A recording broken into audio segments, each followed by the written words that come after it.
Hello, my name is Eric Rivers, 29 years old. I am a sergeant in the United States Army, currently stationed at U.S. Army Garrison, Bavaria, Germany, a place where cold winds sweep through lush green fields and quaint villages nestle at the foot of the majestic Alps. Here, the air always carries a sense of tranquility, as if time slows down compared to the bustling days I once lived in San Diego, California, my hometown, where golden sunlight stretches across the beaches and waves ceaselessly crash against the shore. I grew up in a family that everyone described as perfect. My father, Kenneth Rivers, is a stern man, always proud of the small family business he built. A workshop crafting handmade furniture, supplying luxurious hotels.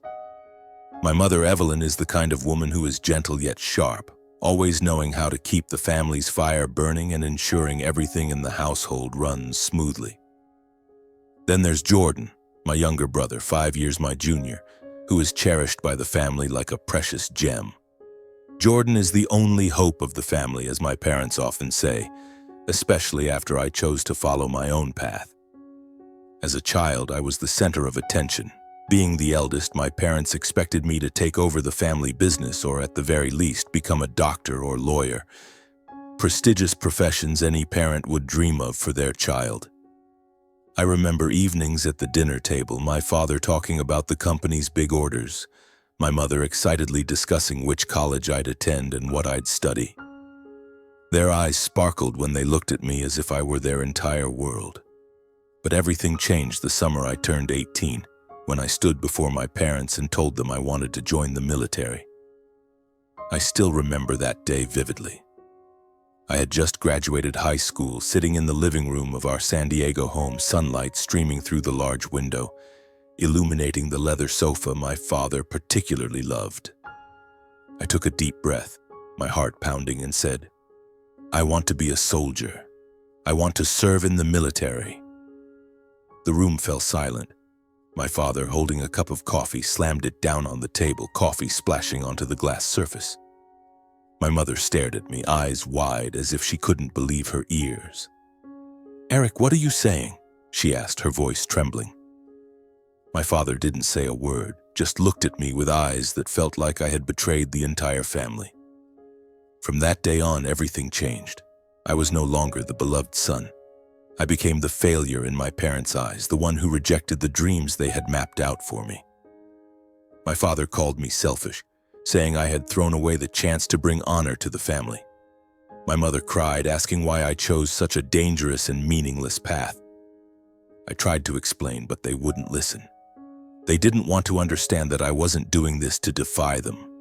I did it because I wanted to live true to myself, inspired by the stories of my grandfather Raymond. A quiet hero, a soldier, and the most influential figure in my life. Grandpa Raymond had the greatest impact on me. He was a soldier, though the family only knew he worked in logistics during wartime. He was reserved, always quiet, but whenever he spoke about his days in the military, his eyes lit up like an unquenchable flame. My grandmother passed away early when I was young, so he lived alone in a small wooden house on the outskirts of San Diego. I visited him often, especially on weekends. I loved sitting with him on his old armchair, listening to his stories about battles, camaraderie, and the meaning of honor and loyalty. He never boasted, but I could feel the strength in every word he spoke. He was the one who planted in me the dream of becoming a soldier. I remember those summer afternoons when the sun set in a fiery red glow behind the hills.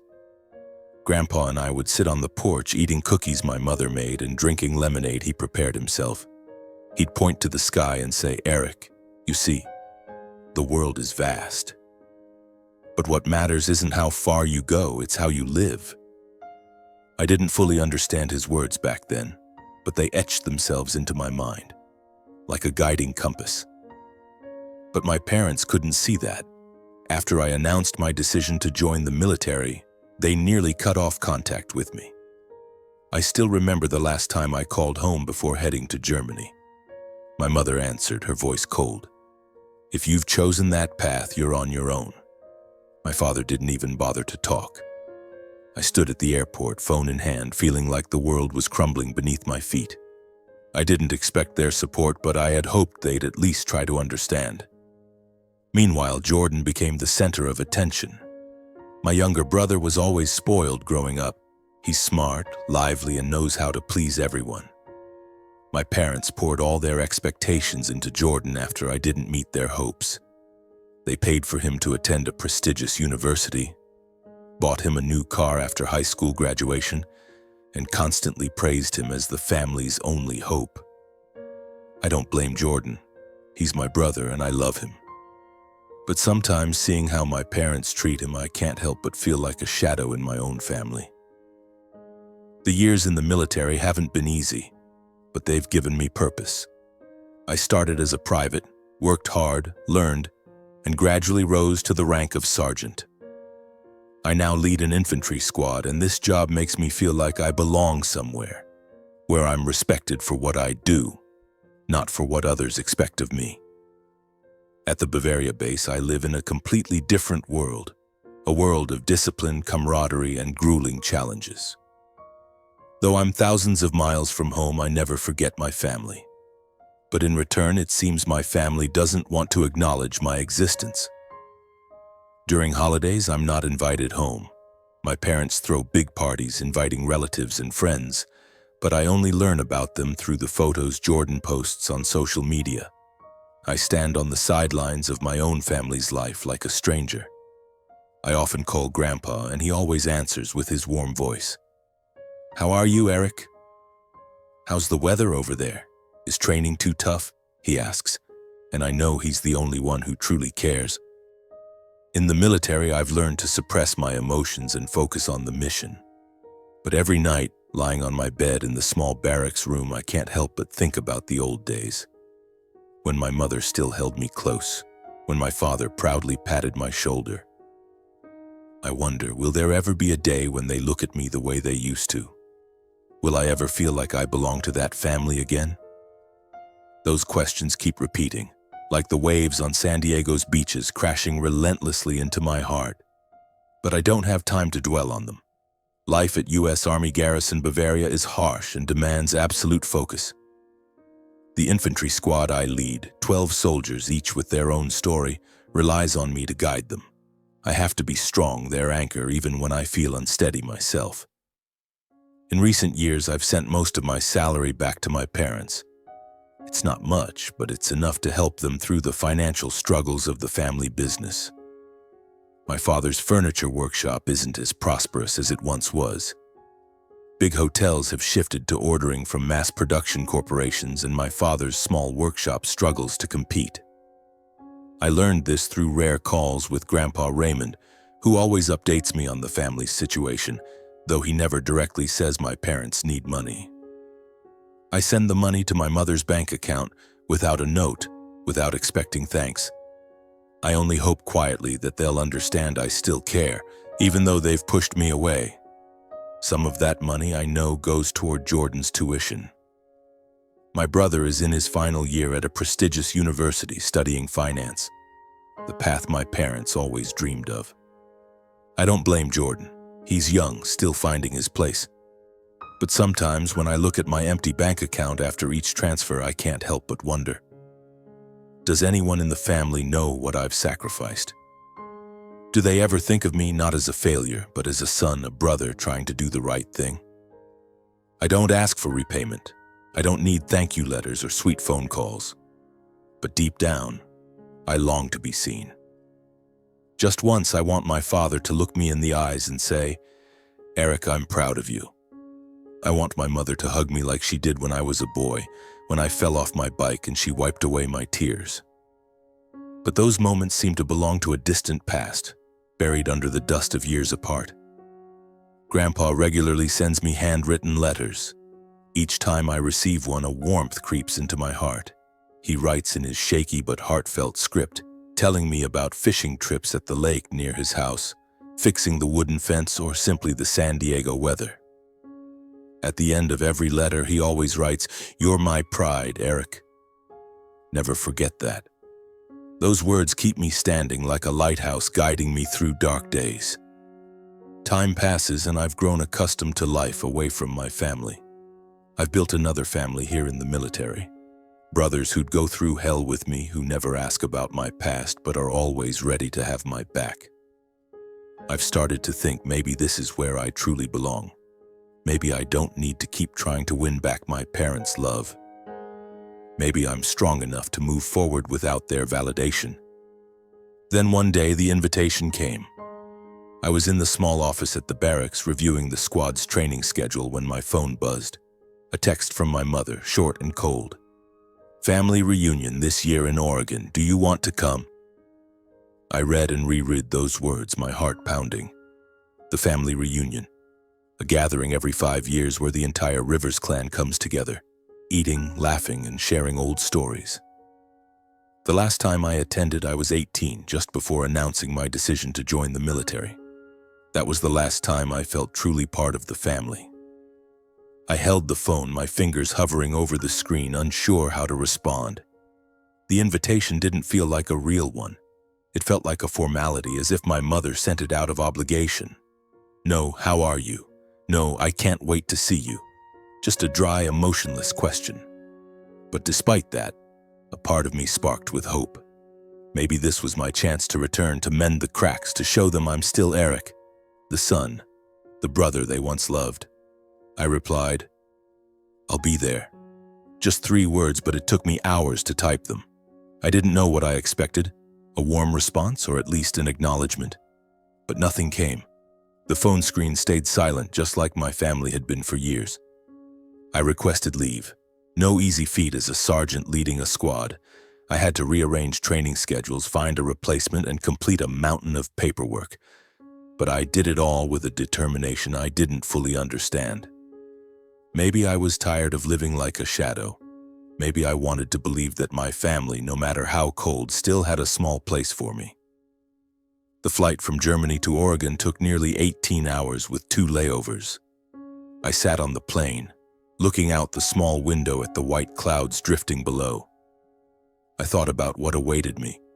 I imagined the family gathered by the lake, a campfire flickering, laughter echoing.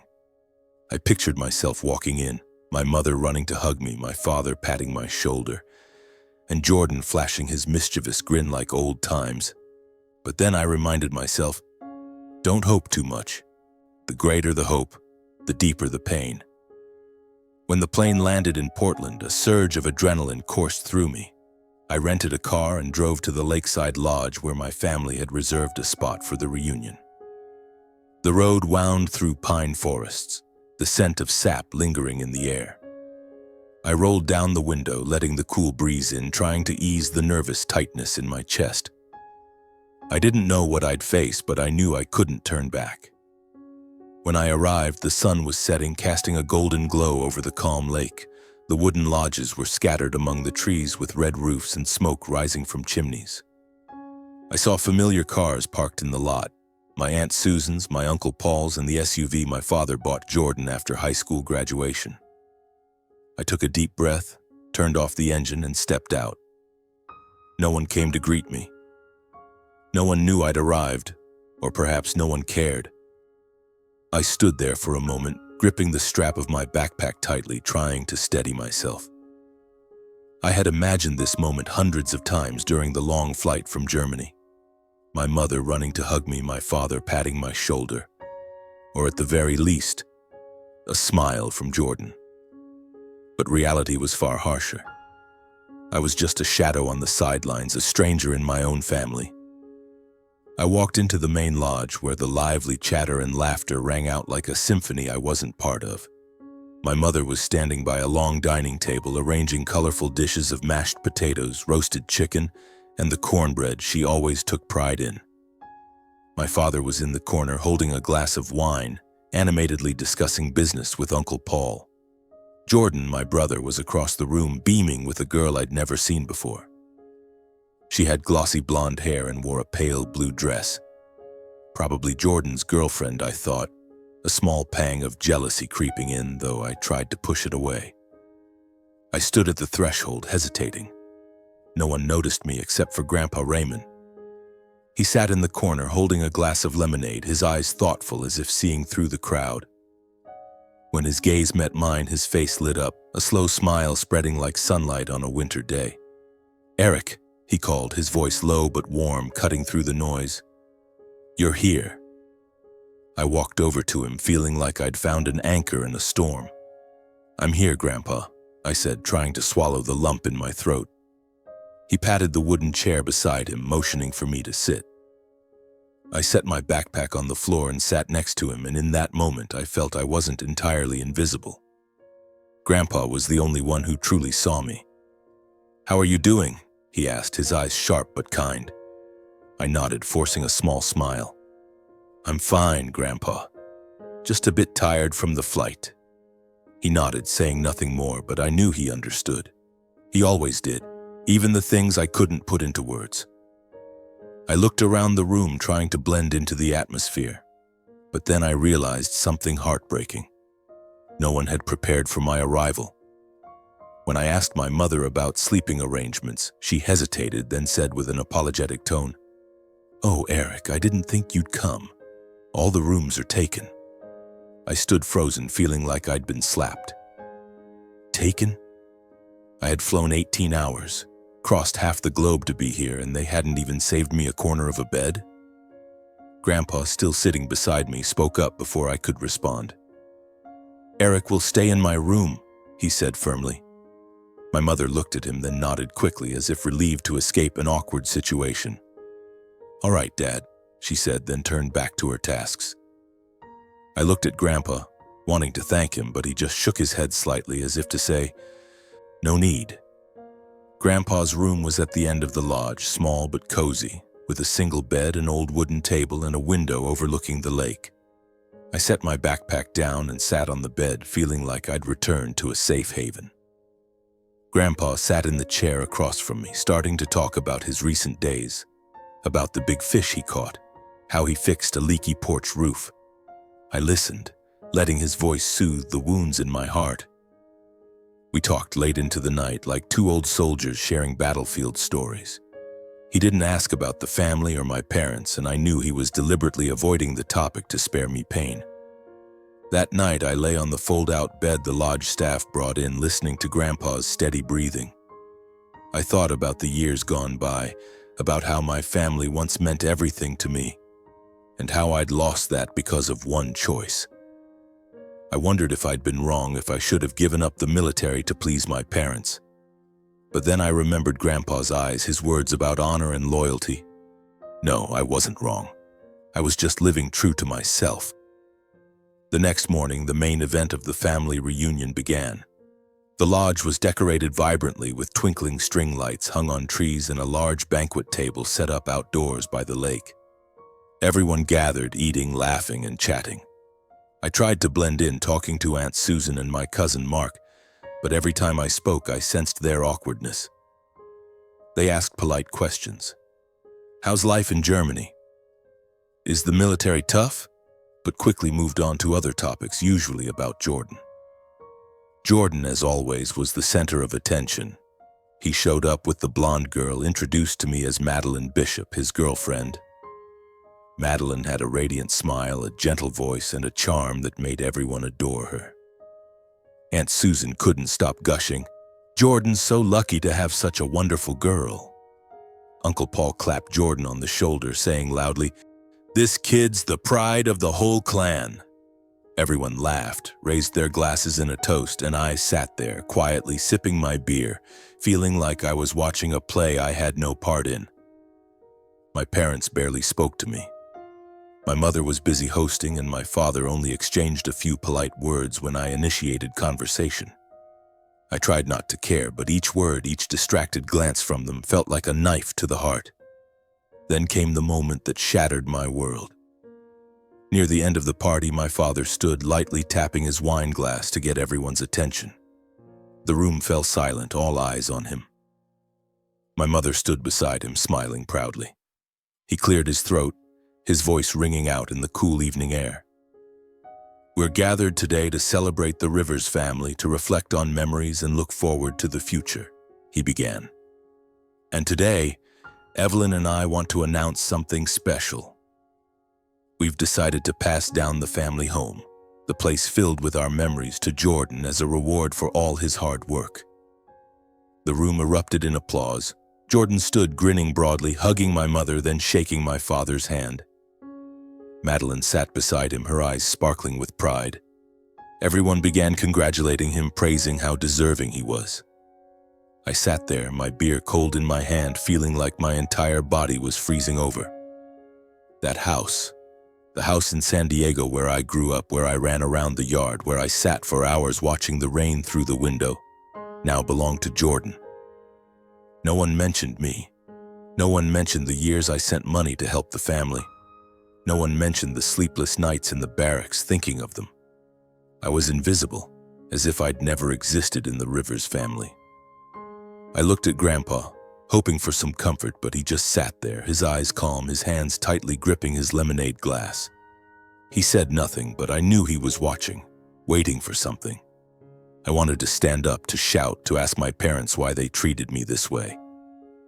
But I couldn't. I just sat there, bottling up every emotion, as I'd been trained to do in the military. I smiled, clapped along with everyone else, but inside a deep crack had formed. When the party ended, I stood and quietly left the table. No one noticed. I walked to the lake's edge, standing under the moonlight, watching the water shimmer.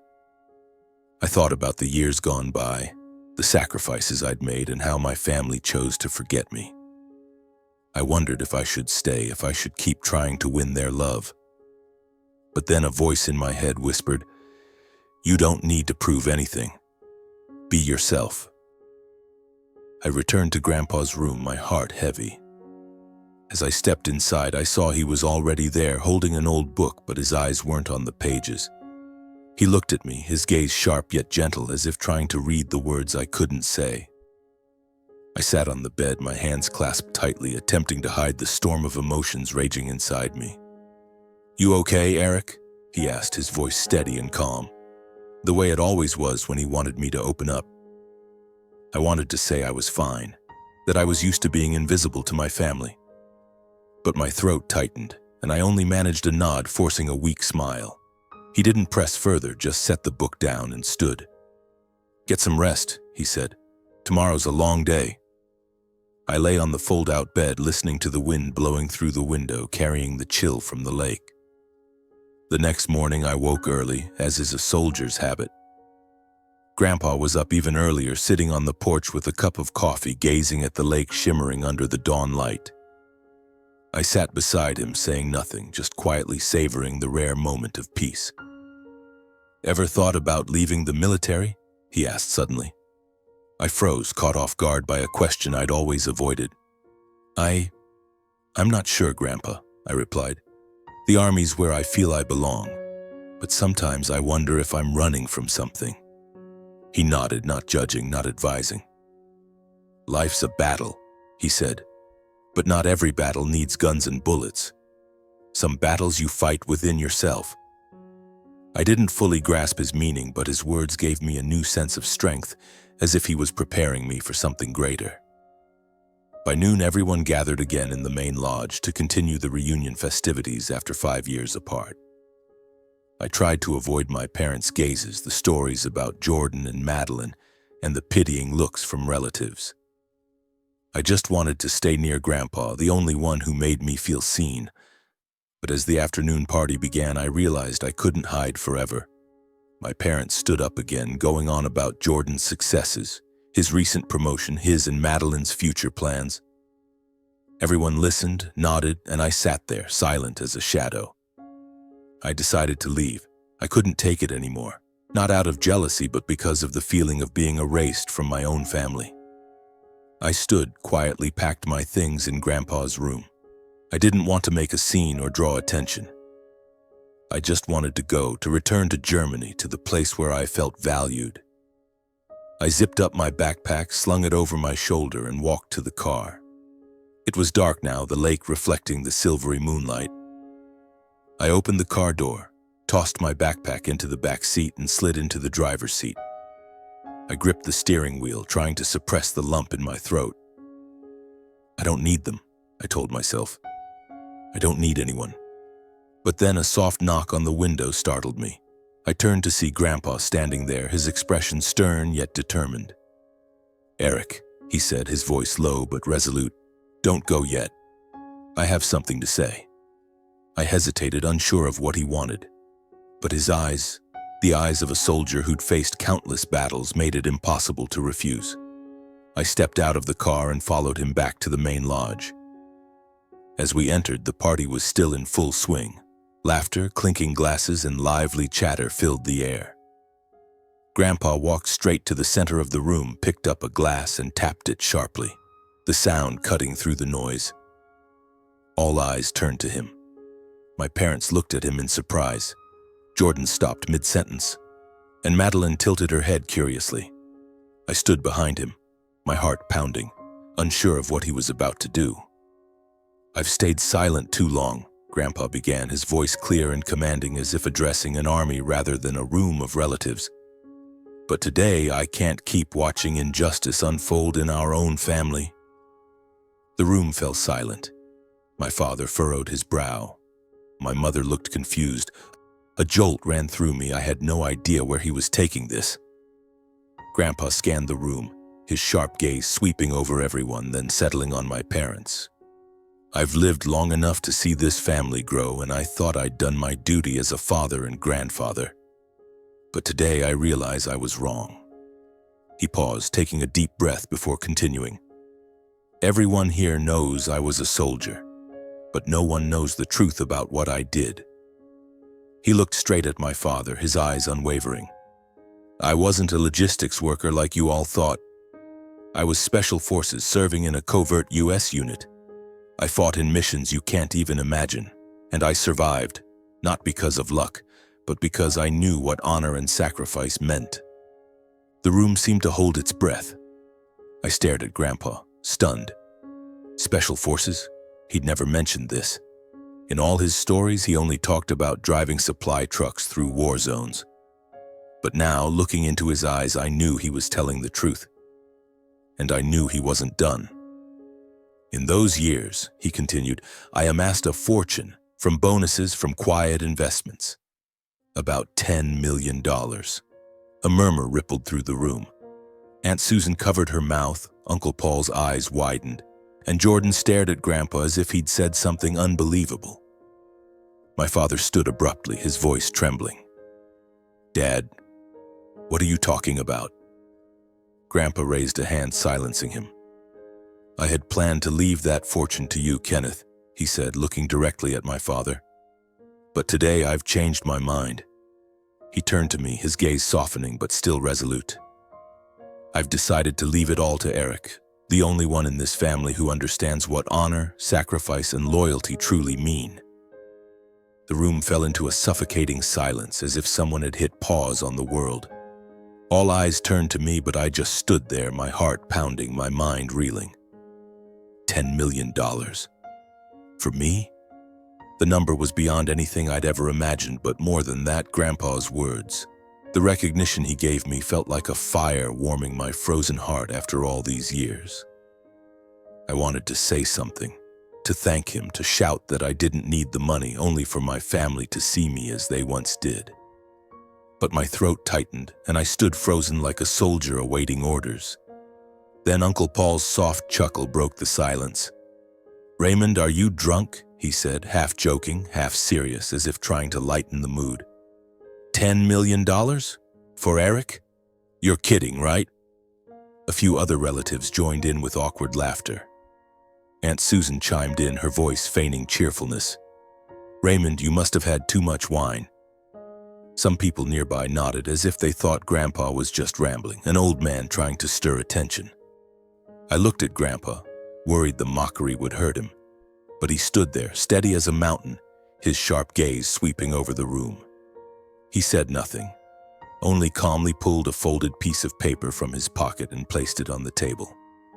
"If you think I'm talking nonsense," he said, his voice low but sharp as a blade, "just wait a few minutes." The room went quiet as the door swung open. A middle-aged man stepped in, dressed in a black suit carrying a leather briefcase. His stride confident yet understated. "My name is Clifford Hale, attorney for Mr. Raymond Rivers," He introduced himself, his voice calm and authoritative. He set the briefcase on the table, opened it, and pulled out a thick stack of documents. I'm here to confirm that what Mr. Raymond just announced is true. His estate, including cash, real estate, and investments, totals approximately $10 million. Mr. Raymond had originally intended to leave this to his son. But yesterday he called me and instructed that the entire $10 million be transferred to Eric Rivers, his grandson. All legal proceedings will be finalized tomorrow. The atmosphere in the banquet hall froze.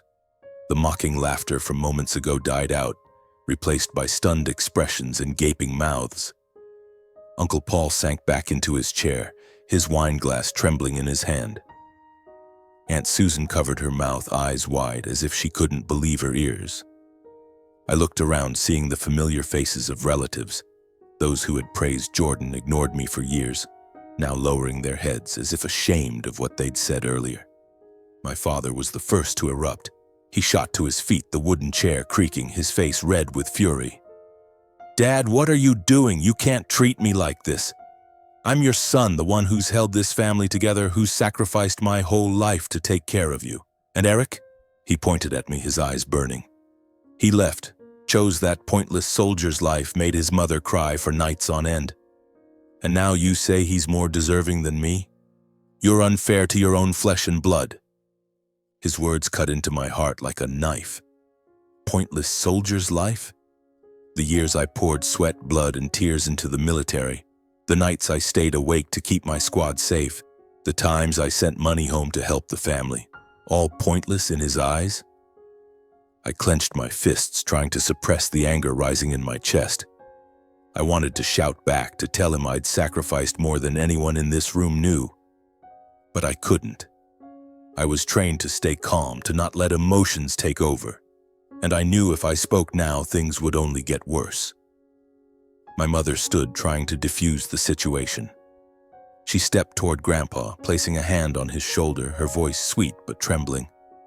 "Dad, I know you love Eric," she said, her eyes glistening with tears. "We do too, but $10 million?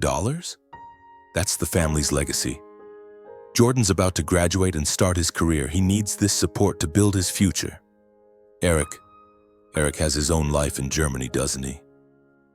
She turned to me, her eyes pleading for me to agree, as if my nod could make Grandpa change his mind. But her words only deepened my pain. They didn't just want Grandpa's fortune. They wanted to erase me from the family picture, as if I'd never existed. I looked at Jordan. My brother stood frozen, gripping his wine glass so tightly his knuckles were white. Madeline, his girlfriend, sat beside him, eyes wide with shock. She took his hand, whispering something, but he just shook his head, his gaze flickering between Grandpa and me. "Grandpa," Jordan finally spoke, his voice soft and trembling. "I don't understand. What did I do wrong?" His eyes were red, and for the first time I saw him not as the family's only hope, but as a young man trying to please everyone. I wanted to tell him I didn't want the money, that I wasn't here to compete. But before I could speak, Grandpa's voice cut through again. "Enough," he said, his tone low but sharp as a blade. "I'm not here to argue. I've made my decision and it's final." He looked straight at my father, his eyes unwavering. "Kenneth, you say Eric abandoned you, but have you ever asked what he's sacrificed? Do you know he's been sending money home for years? To save your business, to pay for Jordan's tuition? And you've never once thanked him. Do you know he's lived years of sacrifice, hoping just once for this family to acknowledge him?" He paused, turning to the room. "All of you here, have you ever truly seen Eric? Or have you only seen him as a failure because he didn't follow the path you wanted?" Grandpa's words were like a bomb exploding in the room. No one dared meet his gaze, not even my father. Aunt Susan bowed her head, her face flushed, as if ashamed of her earlier comments about Jordan. Uncle Paul shifted uncomfortably in his seat, avoiding Grandpa's eyes. My mother sank into her chair, covering her face, tears streaming down. My father stood there, mouth agape, unable to speak. Jordan looked at me, his expression complex, part anger, part shame, and a lot of confusion. "Eric," he whispered, barely audible. I didn't know. I stood there, stunned. I didn't know what to say or do. I just looked at Grandpa, my eyes filled with gratitude. He had seen me, truly seen me, when the world turned its back. He stepped closer, placed a hand on my shoulder, and said softly, "Just for me to hear. You don't need to say anything. Just live up to it." His words ignited a fire in my heart. I nodded, my eyes stinging, avoiding his gaze for fear I'd break down. The room remained silent, as if waiting for something, a protest, an explanation, or just a sigh to break the heavy atmosphere. But no one spoke. My father turned and stormed out, the door slamming behind him. My mother ran after him, her voice choked with sobs, calling his name. Jordan and Madeline quietly left, not looking at me. Relatives began to disperse, some whispering, others glancing at me with unreadable expressions, as if I'd become a stranger in their eyes. I stood there beside Grandpa, feeling like the world had shifted. I didn't want the money, not because I didn't need it, but because I feared it would drive me further from my family. But I knew Grandpa didn't do this for the money. He did it to tell the world I was worthy. And for the first time in years, I felt I was no longer a shadow. That night, I couldn't sleep. I sat on the lodge's porch, gazing at the lake shimmering under the moonlight, trying to sort through the chaos in my mind. Grandpa's words, my father's anger, Jordan's confused look, and my mother's trembling voice swirled in my head like a storm. I thought about the years I'd spent trying to earn my family's recognition, the times I sent money home without a single thank you, the way they gave my childhood home to Jordan without mentioning me. And now Grandpa had stood up for me, but the cost was a deeper rift in the family. The next morning, Grandpa and I woke early, as is the habit of 2 generations of soldiers. "What are you going to do next?" he asked, his voice steady but not pressing. I hesitated, unsure how to answer. I don't know, Grandpa, I said. I never thought about having that kind of money. I just want to go back to Germany, keep doing my job. He nodded, his gaze distant, as if recalling old days. "Money doesn't make the man, Eric," he said, "but it can give you a chance to live true to your heart. Don't let it define you. Use it to do something meaningful." I nodded, but my heart was still in turmoil. Meaningful? I'd lived for honor, for loyalty, but I didn't know if I could find meaning in a family that had turned its back on me. We left the lodge early that day.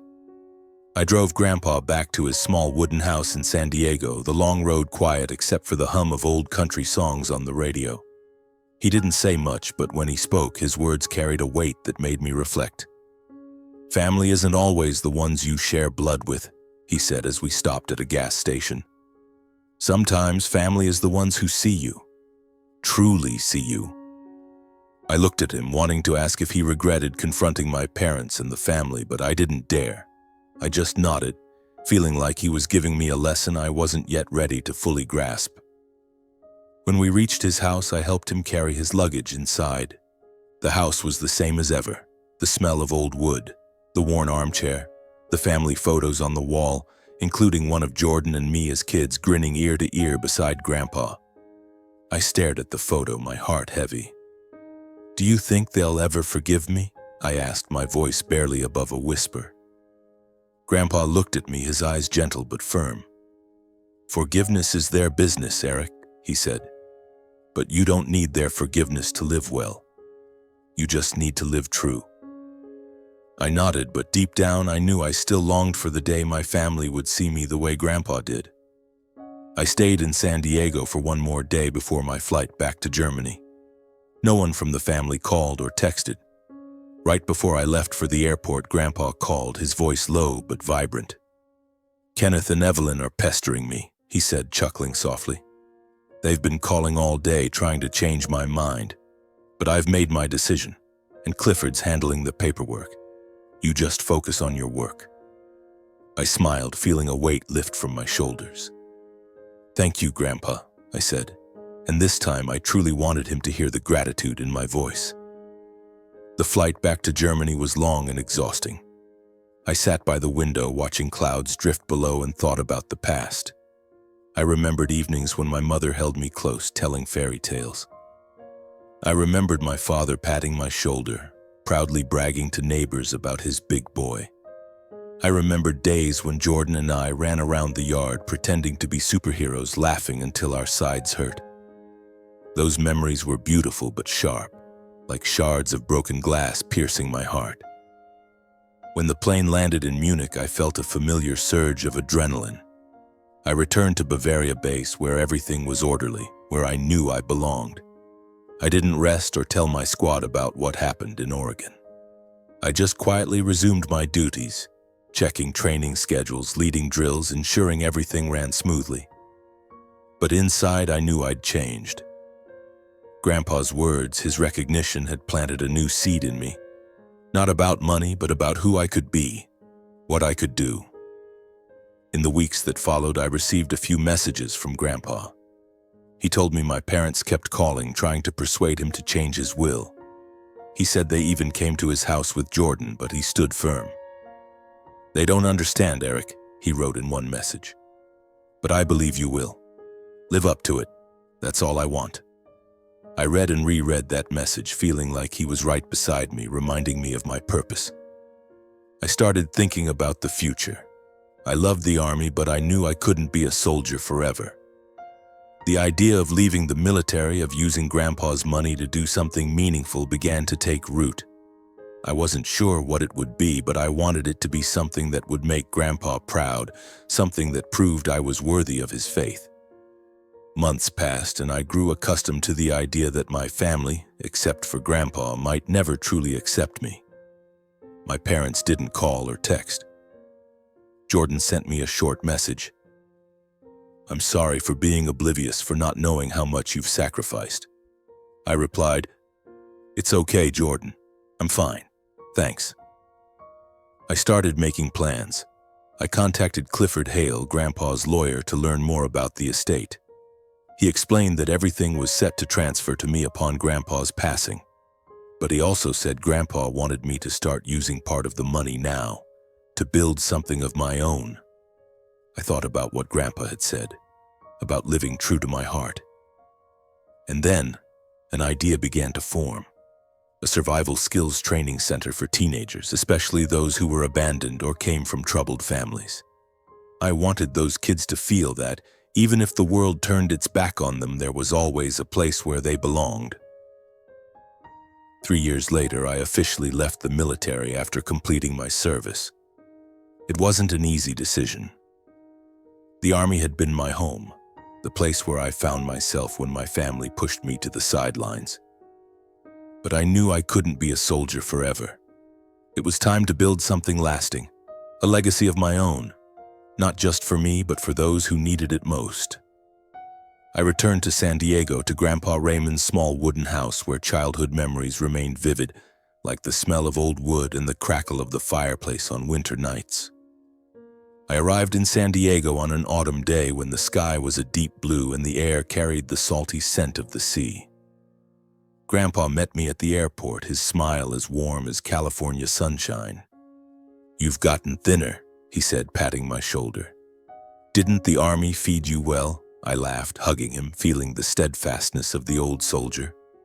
"I'm fine, Grandpa," I said, "and now I'm back here to be close to you." I moved in with Grandpa in his small wooden house on the outskirts of San Diego.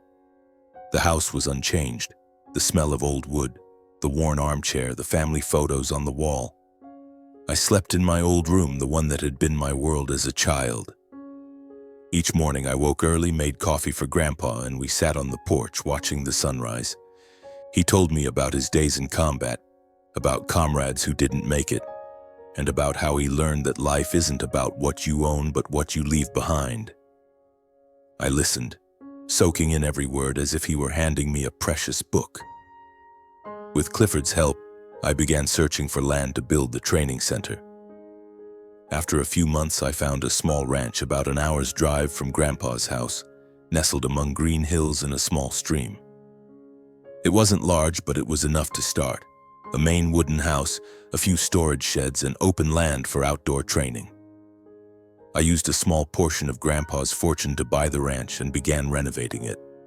I hired workers to convert the stables into classrooms, set up tents for group activities, and designed a survival training area with obstacles, ropes, and trails. I named the center Beacon, inspired by Grandpa's words about guiding others. My goal was to help teenagers, especially those abandoned or from broken families, learn confidence, resilience, and purpose. I applied lessons from the military, discipline, teamwork, and overcoming challenges, combined with the values Grandpa taught me: honor, loyalty, and kindness. I didn't want the center to just teach skills. I wanted it to be a home where kids felt seen and valued. That summer, Beacon officially opened. The first group consisted of 15 kids ages 12 to 17 from social service programs and struggling families. I remember the first day when they stepped off an old bus, their eyes filled with suspicion and shyness. One boy, Miguel, stood in a corner, hands in his pockets, eyeing me like I was a strict officer. "You gonna make us run laps or something?" he asked, his tone defiant. I smiled, shaking my head. "No, Miguel. I just want to teach you how to get back up when you fall." I started with simple lessons: how to pitch a tent, start a fire, read a map. But more than that, I taught them to believe in themselves. I shared stories from my military days about feeling like I didn't belong and how Grandpa helped me find my path. The kids listened, hesitant at first, but slowly they opened up. I saw them laugh more, work together, and start believing they could achieve something greater. Grandpa visited Beacon often. He'd sit in a folding chair watching the kids run through obstacle courses, his eyes sparkling like a young soldier's. "You're doing good work, Eric," he said once, as we sat by the stream watching the kids set up tents. "But you know what I want next?" He raised an eyebrow, a mischievous smile on his face. "A granddaughter-in-law? You're almost 30. Don't make me wait too long." I laughed, but I knew he was serious. Grandpa always urged me to find a partner, to marry, to build a family of my own. "I'm not ready, Grandpa," I said, but he just shook his head. "You don't need to be ready. Just open your heart." I nodded, but I knew I still carried old wounds from my family, from years of being invisible. I wasn't sure I could open up to someone, not when I still feared rejection. Those days with Grandpa were the warmest of my life. We fixed fences together, fished union fished by the ranch's stream, and sat on the porch at night talking about everything from his battles to my dreams. He told me about Grandma, how she'd been the light of his life, and how he learned that love was the only thing worth living for. "Don't let the past trap you, Eric," he said one night under the moonlight. "Your family may have hurt you, but you can choose to live differently." But that happiness didn't last forever. 2 years after I returned to San Diego, Grandpa began to weaken. He coughed more, moved slower, and some days he just sat on the porch staring into the distance. I knew his time was short, but I didn't want to believe it. I tried to spend every moment with him, cherishing every smile, every word. One morning I found him in his armchair, peaceful as if asleep. He was gone, without pain or fear, just as he'd lived, with the calm and resolve of a soldier. I held his funeral on a clear day at the military cemetery where he'd wanted to rest. It was simple but dignified, as he wished. Old soldiers, his wartime comrades, came to pay respects, wearing their caps and sharing stories of his quiet heroism. They called him a silent hero, and I knew they spoke the truth. My parents and Jordan attended, sitting in the back, silent. My mother looked at me with guilt in her eyes. My father kept his head down, and Jordan gave a slight nod when our eyes met. I didn't blame them. I'd learned to forgive, but I couldn't forget the years they'd pushed me away. When everyone left, I stood by Grandpa's grave, looking at the headstone. Raymond Rivers, soldier, father, grandfather. I whispered, "I'll live up to it, Grandpa." And I knew, though he was gone, he'd always guide me as he had for years. After the funeral, I returned to Beacon with renewed determination. I expanded the center, took in more kids, and partnered with local organizations to support struggling families. Each day I watched the kids tackle obstacles, laugh by campfires, and share their stories. I saw myself in them, Kids who once thought they weren't enough, who felt they didn't belong. And I knew this was the legacy Grandpa wanted me to leave. One late afternoon, I stood by the ranch's field watching the kids train under the golden sunlight. A gentle breeze carried the scent of dry grass and the sound of laughter. I thought about my journey, from a boy craving his family's love to a soldier finding purpose in the army to a teacher and guide. I thought about Grandpa's lessons, that honor isn't about what others think of you but how you live, that loyalty is not just to others but to yourself, and that forgiveness doesn't mean forgetting but choosing to live free of the past. If I could tell the kids or anyone listening one thing, it would be, don't let anyone tell you you're not enough. You don't need the world's approval to live true. All it takes is one person to believe in you, and most importantly, you must believe in yourself. Live worthy not to prove anything but to be the best version of you. I looked to the horizon where the sun was setting and smiled. I knew Grandpa was somewhere watching me, and I hoped he was proud.